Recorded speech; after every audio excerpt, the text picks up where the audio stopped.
what I want to do today is cut a watermelon. And I've had this watermelon sitting for a while, so we're going to see how it comes out.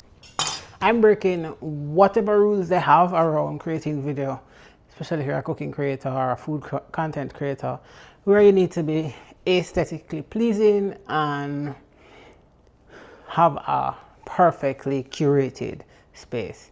This is real life, and I didn't want to do this today, but I am getting back into the habit of making these videos.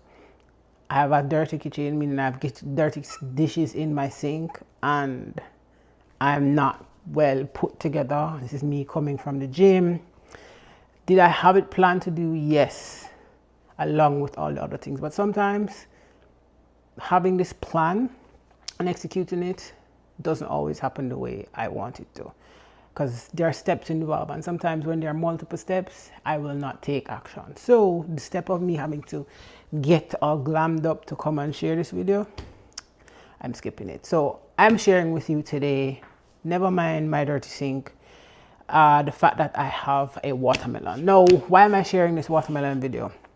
Because this is my first time cutting into a seedless watermelon, but this is a yellow watermelon. I bought this last week actually, so I don't know what's gonna happen. But before I do that, I want to share with you how I know that a watermelon is ready and ripe.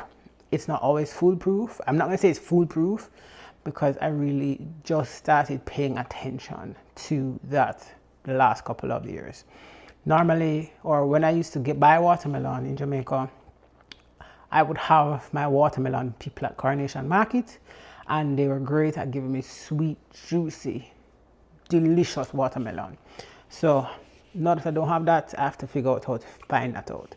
So how do I know watermelon is ready? Well, one is this big old yellow spot. Bigger and brighter this is, not bright necessarily, but the yellow, the bigger and the yellower you find this spot, so you know it sat on the ground for a while, or enough time for it to be ready. The other thing that I found is what they call the booty hole, which is really the opposite side of the stem. So I saw this I got this tip from somebody at the Asian market actually. And they said that the smaller this is, the better a melon you'll find, or you'll get, or a sweeter, riper melon. The other thing, which I wasn't paying attention, but I know other people use this as a marker, is the drier the stem is. Not rotted, just dried. So we're going to see how this watermelon comes out. Do I need a container to put the cut watermelon in? Yes. Figure that out once I cut it. All right. How sharp is this knife? You need to have a sharp knife. I'm too lazy to sharpen it more, so I'm going to work with it. Don't do what I do. If you're a home cook, you may do this too. And there's no real way to cut. You can cut it this way, cut it this way. No real way. How I normally cut a watermelon, I just cut it down the middle. Some people will do this. And the fact that it crack open so easily. First time cutting a yellow watermelon, friends. And this is what I end up with.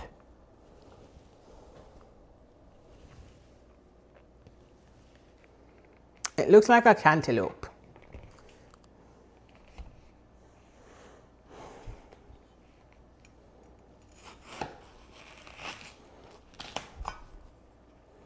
It looks really like a cantaloupe. It was supposed to be seedless, or did I just read it wrong? No, this is not supposed to be seedless, it's just yellow. The seedless were the red ones, and I didn't buy that one. So it's not seedless. So let me cut it up. How do you cut up your watermelon? I honestly will just turn it down this way and cut through the semi-knife dull.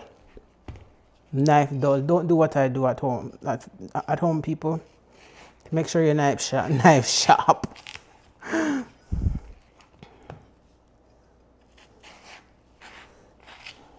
But again, this is me being lazy.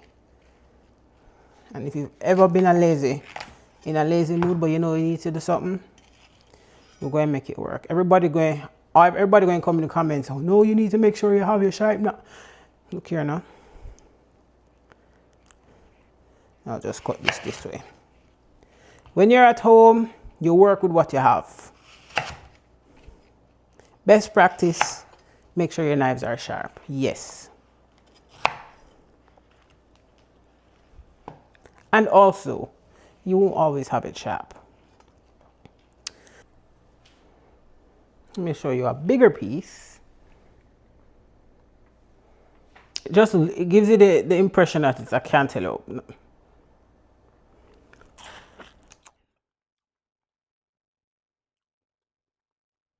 Oh, this is...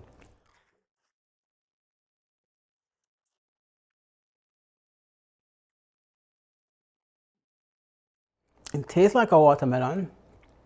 It's not super, super sweet.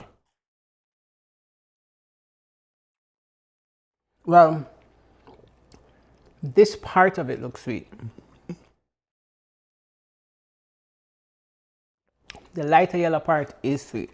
So I will say comparable to the red watermelon, it's not bad. Still going to prefer the red watermelon though. That's not going to stop me from making things with this. What am I going to make with this? I do not know, but I'm probably going to eat half of it, and then the other half I will try to make something. And I'm thinking something with condensed milk, frozen. You're going to get some yellow. I'm thinking a nice milky drink would work. So the point of me sharing this watermelon cutting experience with you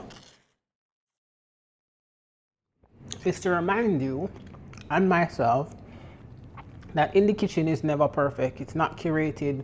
Most people, including yourself, when you're in the kitchen, you're cooking or trying to bring a meal to life, you're not worried about your makeup. You're not worried about all of that. You are simply trying to nourish yourself. And that's the point of me doing this. I've been wanting to cut into this watermelon for the last week, and I said I wanted to film it and all the excuses. And I just decided to put my camera up and film it as is with the dirty kitchen. Because we all have, that's how we all operate in our kitchens. And it's never going to be perfect, and that is the point. Nourishing yourself is never a perfect process, and if you wait for it to be perfect, you will never get it done. I would have waited and waited and waited, and chances are this melon spoil. I'm gonna waste my money.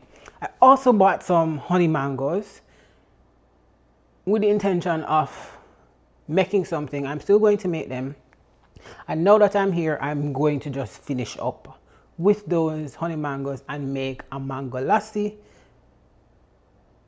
because I had that some time ago and fell in love with it. So